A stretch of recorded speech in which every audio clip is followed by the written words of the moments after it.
Terrifying chemical leak at a YMCA pool. It sent dozens of children to the hospital struggling to breathe. ABC's Steve Osunsami is on the scene in Durham, North Carolina. Good morning, Steve.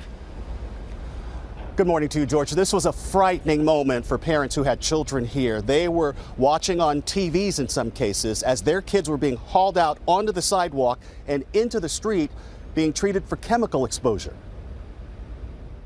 North Carolina authorities this morning are trying to explain to parents how a summer camp trip to the pool turned into a hazmat scene where dozens of children had trouble breathing. You can literally smell the chlorine in the air. It happened at the YMCA in downtown Durham, North Carolina.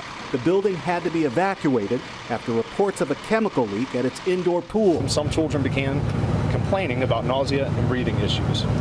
Our camp staff immediately contacted EMS and began notifying parents. First responders soon learned that the children were overcome by dangerous chemicals leaking from pool equipment that had poured onto the floor. This real strong smell started coming off the water, so after about 5 minutes I got out and all these kids got in. Authorities say the leaked material was sodium hypochlorite, a chlorine-based chemical used as a disinfectant in swimming pools. At this point in time, that's what it appears to be, some type of mechanical issue. 40 children between the ages of 6 and 12 and 2 adults were rushed to local hospitals, struggling to breathe, vomiting, and rubbing their eyes. It all depends on the level of exposure, how long you were exposed to it, how severe that might be.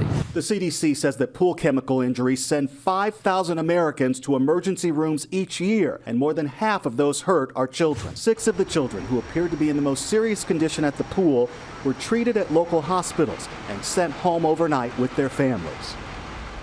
The YMCA says they're not sure when they'll reopen here, and they also point out that this time they believe the chemicals were spread through the air and not through pool water, as you might expect. Robin? All right, Steve, glad the children are doing better this morning.